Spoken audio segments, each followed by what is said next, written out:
Students, आज की इस लेक्चर में हम 12वीं क्लास का गणित का पहला अध्याय संबंध तथा फलन के अंतर्गत फलनों के प्रकार यानी टाइप्स ऑफ फंक्शंस के बारे में पढ़ेंगे। तो हमने फलन जो है वो 11वीं क्लास में भी पढ़ा था। अब उसकी एक बार पहले दोहराई करते हैं, फिर हम 12वीं क्लास के फलन पे चलते हैं। सबसे पहले कि फलन होता क्या है ये आपके साथ डिस्कस करना चाहते हैं। तो इसे एक आलेख के द्वारा हम दर्शाएंगे। पहले जैसे हमारे पास ये कोई दो समुच्चय ए तथा बी है। अब फलन क्या होता है कि फलन एक विशेष प्रकार का संबंधी होता है जो समुच्चय ए के अवयवों का समुच्चय बी के अवयवों के साथ होता है। जैसे समुच्चय ए में हम अवयव लेते हैं 1 2 3 4।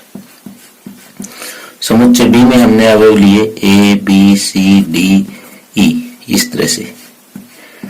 यानी ये समुच्चय ए के अवयव, ये समुच्चय बी के अवयव, इनका संबंध इस तरीके से हम दर्शाते हैं कि 1 का संबंध ए के साथ, 2 का संबंध बी के साथ, 3 का संबंध बी के साथ, 4 का संबंध सी के साथ। तो हमने ये एक संबंध दर्शा दिया। अब कोई भी संबंध जो है वो फलन कब होता है वो देखो। तो कोई भी संबंध फलन होने के लिए ए के प्रत्येक अवयव का बी के अवयवों के साथ यानी किसी ना किसी अवयव के साथ संबंध होना जरूरी है। एक कंडीशन तो ये है, और दूसरी कंडीशन ये है कि ए के किसी भी अवयव का बी के एक से ज्यादा अवयवों के साथ संबंध न हो। तो ये मैं एक बार लिख देता हूं ताकि आपको याद रह जाए कि पहली कंडीशन क्या है। पहली कंडीशन ये है कि समुच्चय ए के सभी अवयवों का समुच्चय बी के अवयवों के साथ संबंध होना चाहिए। और दूसरी कंडीशन क्या है? दूसरी कंडीशन ये है कि जो समुच्चय ए के अवयव है वो एक से ज्यादा बी के अवयवों से संबंध ना रखे। कि समुच्चय ए का कोई भी अवयव समुच्चय बी के एक से अधिक अवयवों से संबंधित न हो। तो अगर ये कोई भी दो समुच्चय अगर इन दोनों कंडीशंस को फुलफिल करते हैं तो वो उनके बीच में संबंध बनेगा, वो एक फलन होगा और इसे हम एफ के द्वारा डिनोट करते हैं। अब यहाँ देखते हैं कि क्या ये फंक्शन है। तो यहाँ देखो, एक पहली कंडीशन पूरी करता है, समुच्चय ए के सभी अवयवों का समुच्चय बी के अवयवों के साथ संबंध होना चाहिए। तो ए में कोई भी ऐसा अवयव नहीं है जिसका संबंध बी के साथ ना हो। अब दूसरी कंडीशन, समुच्चय ए का कोई भी अवयव समुच्चय बी के एक से अधिक अवयवों से संबंधित ना हो। तो समुच्चय ए का कोई भी अवयव समुच्चय बी में एक से अधिक से नहीं है, क्योंकि यहाँ पे देखो 2 है वो बी से है, 3 है वो बी से है। तो ये दूसरी कंडीशन का एक एग्जांपल लेता हूं कि कोई भी संबंध है वो फलन कब नहीं है। ये देखें,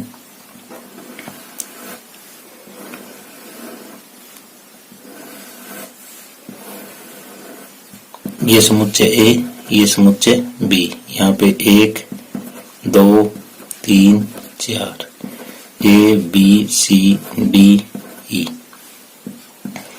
ये समुच्चय हमने ले लिए। यहाँ पे एक ये देखते हैं कि इस ए से बी में जो संबंध हम दर्शा रहे हैं वो फलन है या नहीं है। 1 का संबंध ए के साथ, 2 का संबंध बी के साथ, 2 का संबंध सी के साथ, 3 का संबंध डी के साथ और 4 का संबंध भी डी के साथ। हमने ये ले लिया। अब ये देखो यहाँ पे पहली कंडीशन पूरी कर रहा है कि समुच्चय ए के सभी अवयवों का समुच्चय बी के अवयवों के साथ संबंध होना चाहिए। ए के सभी अवयवों का जो संबंध है समुच्चय बी के अवयवों के साथ है। दूसरी कंडीशन देखें, समुच्चय ए का कोई भी अवयव समुच्चय बी के एक से अधिक अवयवों से संबंधित ना हो। तो ये देखो जो 2 है वो बी से भी संबंध रखता है और सी से भी संबंध रखता है। ये अवयव यहां से देखें 2, तो ये बी और सी 2 से संबंध रखता है। तो हम कह सकते हैं कि ये दूसरी कंडीशन पूरी नहीं करता, तो ये ए से बी में फलन नहीं है। तो आपको अच्छी तरह से क्लियर हो गया होगा कि फलन क्या है। फलन ये है कि एक तो ए के प्रत्येक अवयव का संबंध बी के अवयवों से होना चाहिए।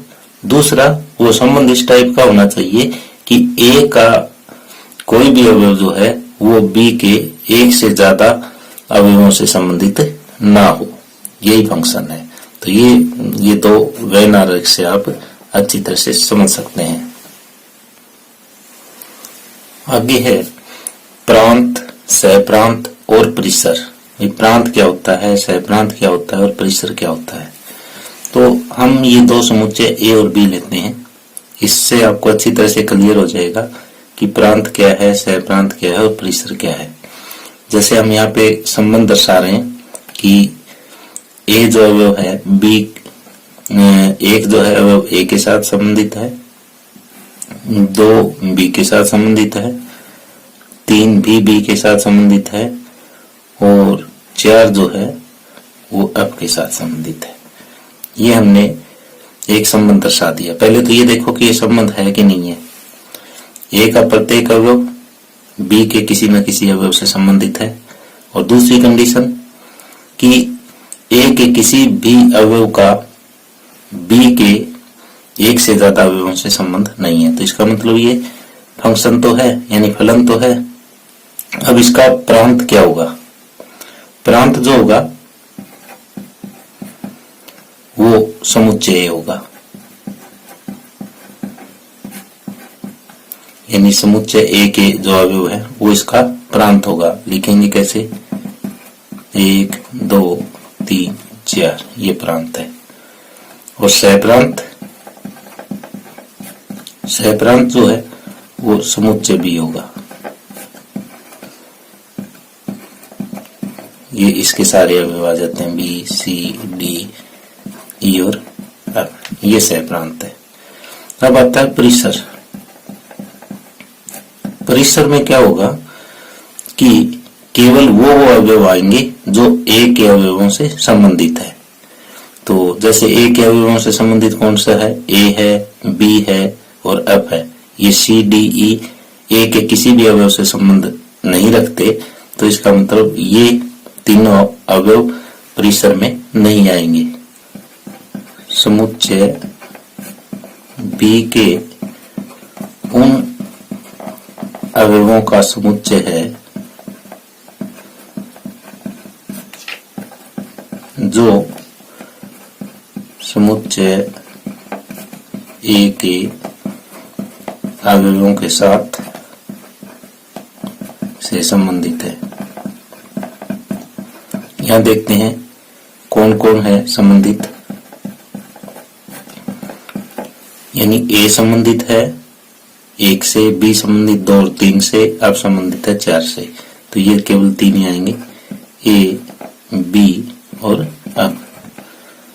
तो अब मुझे पूरी उम्मीद है कि आपको प्रांत समझ में आ गया क्या है, सहप्रांत भी क्या होता है ये भी समझ में आ गया होगा, परिसर भी क्या है ये भी समझ आ गया होगा।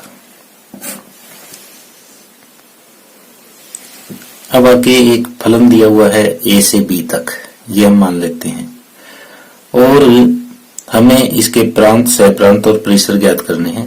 ये एक एग्जांपल ले रहे हैं हम। तो यहाँ पे प्रांत क्या होगा? प्रांत हमने बताया था कि समुच्चय ए के जो अवयव है, यानी समुच्चय ए जो है वही प्रांत है, यानी 2 3 4 6। सहप्रांत क्या होगा? समुच्चय बी के अवयव यानी 1, 4, 9, 16, 25। और परिसर क्या है? परिसर जो अवयव बी के हैं और ए के साथ किसी न किसी रूप में संबंधित है वो परिसर में आएंगे।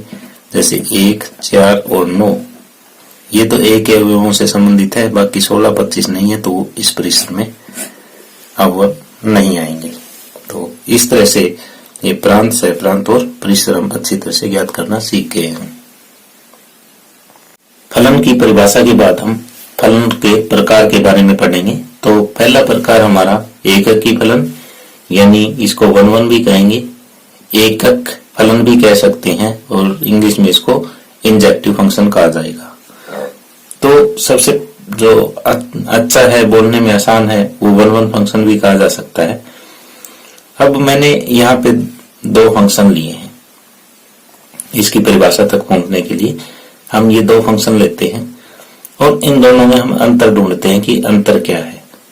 तो हम थोड़ा स्टडी करें इसका, तो अंतर ये महसूस हो रहा है हमें कि जो f1 है इसमें a के प्रत्येक अवयव का संबंध जो है b के अलग अलग अवयवों से है। जैसे 1 का संबंध b के साथ है, 2 का a के साथ, 3 का c के साथ, 4 का d के साथ। लेकिन f2 फंक्शन में क्या है कि 1 का a के साथ है, 4 का d के साथ है। ये दोनों तो अलग अलग है, लेकिन जो अवयव 2 और 3 है उन दोनों अवयवों का संबंध समुच्चय b के केवल एक ही अवयव b के साथ है। तो ये अंतर है। तो इसका जो कोसपोनेंस है वो 1 के साथ 1 का है, लेकिन इसमें 1 के साथ 1 वाला नहीं है। क्यों नहीं है? क्योंकि जो ये 2 और 3 जो अवयव हैं इनका संबंध केवल एक ही अवयव b के साथ है। तो अगर अलग अलग अवयवों का संबंध अलग अलग अवयवों के साथ है, यदि समुच्चय A के प्रत्येक अवयव का संबंध समुच्चय B के अलग अलग अवयवों के साथ है,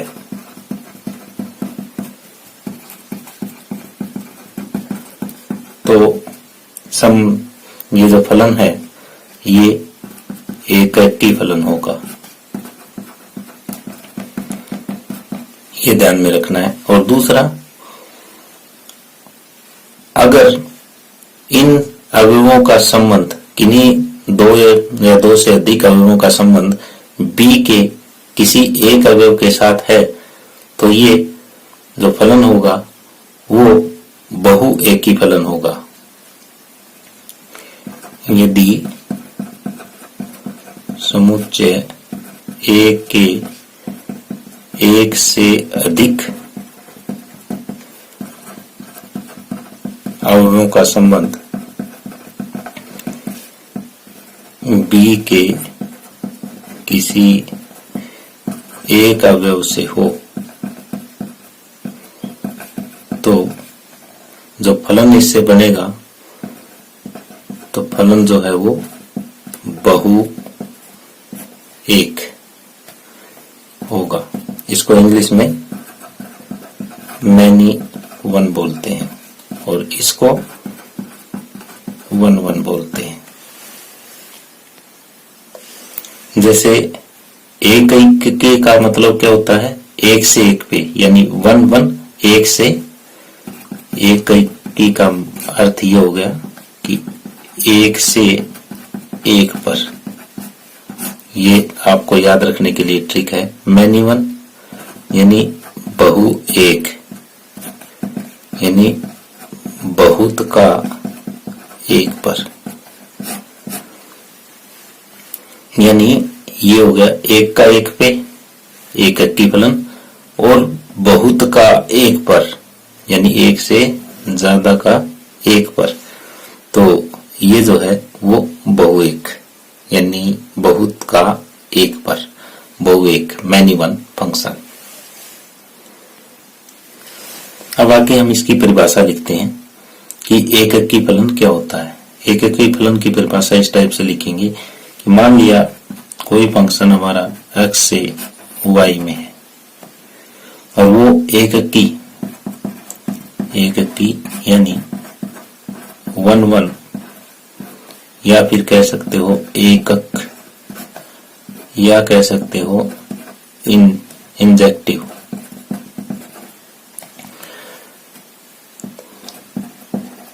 कहलाता है। यदि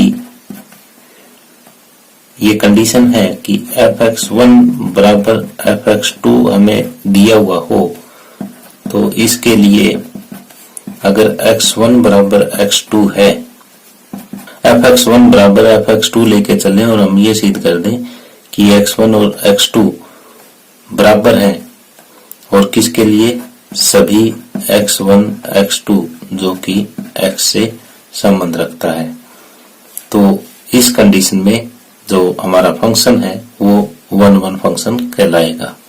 अब जो है, अब ये वाला फंक्शन जो हमने ऊपर लिया था वो देखते हैं कि क्या 1 है, जो दूसरा हमने लिया था।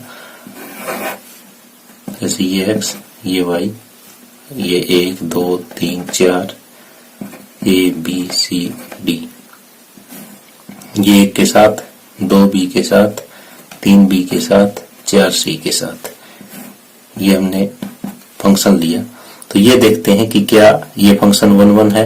अब ये देखो f2 जो है वो भी b है, f3 है वो भी b है, यानी हमें f2 बराबर f3 तो दिया हुआ है कि क्या 2 और 3 बराबर है, बराबर नहीं है। तो इसलिए ये जो फंक्शन हमने डिफाइन किया ये 1 नहीं है, ये मैनी वन फंक्शन है। तो इस परिभाषा को अच्छी तरह से यहां से समझा जा सकता है। आगे है आच्छादक, यानी आच्छादक को इंग्लिश में ऑन टू कहा जा सकता है, और आच्छादी या फिर सर्जेक्टिव, ये सारे एक ही चीज हैं। ये आच्छादक फलन होता क्या है, तो हम एक फलन f3 इस तरह से डिफाइन करते हैं कि a के अंदर 1 2 3 4 ये वाले अवयव हैं और समुच्चय b में a b c 3 अवयव हैं। तो यहाँ हम अगर ध्यान से देखें तो a b c यहाँ 3 ही अवयव है, और तीनों के तीनों अवयवों का संबंध a के किसी न किसी अवयव के साथ जरूर है। यहाँ पे कोई एक्स्ट्रा ऐसा अवयव नहीं है कि जिसका संबंध a के अवयवों के साथ ना हो। तो इस टाइप का जो संबंध बनेगा और उनसे जो फलन हमें प्राप्त होगा वो आच्छादक या ऑन टू कहलाता है। यानी हम इसको इस तरीके से लिख सकते हैं कि समुच्चय b के प्रत्येक अवयव का संबंध समुच्चय a के अवयवों के साथ है, तो ऐसा फलन आच्छादक होगा। यानी हमें ये अच्छी तरह से क्लियर हो, यानी हम ये कह सकते हैं b के सभी अवयवों का संबंध जो है a के किसी न किसी अवयव के साथ जरूर होना चाहिए। तो इस टाइप से जो फलन बनेगा वो आच्छादक होगा। अब इस डायग्राम में और इस डायग्राम में हम अंतर देखते हैं क्या है। तो यहाँ पे ये डायग्राम जो लिया हमने, इसमें a b c के साथ संबंध है, लेकिन d और e दो ऐसे अवयव हैं जिनका a के किसी भी अवयव के साथ संबंध नहीं है। तो यहाँ d तथा e ऐसे अवयव हैं, अवयव b के हैं जिनका संबंध a के किसी भी अवयव के साथ नहीं है।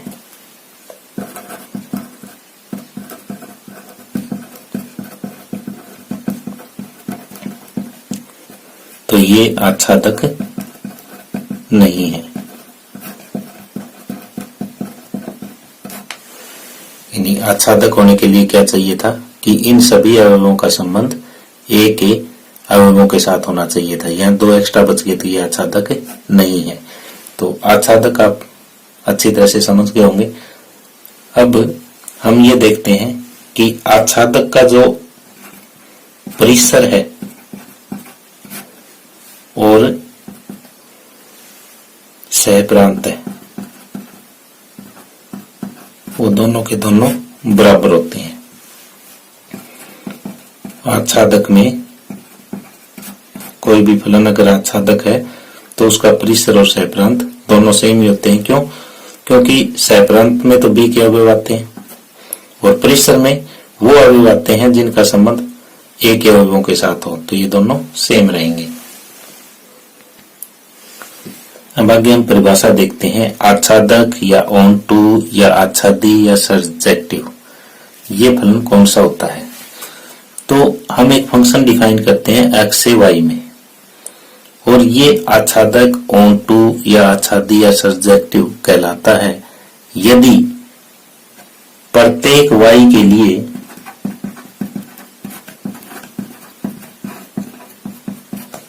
यानी प्रत्येक y के लिए अगर y बिलोंग्स टू y यानी ये हमारे इस y से संबंध रखता है के लिए x बिलोंग्स टू x का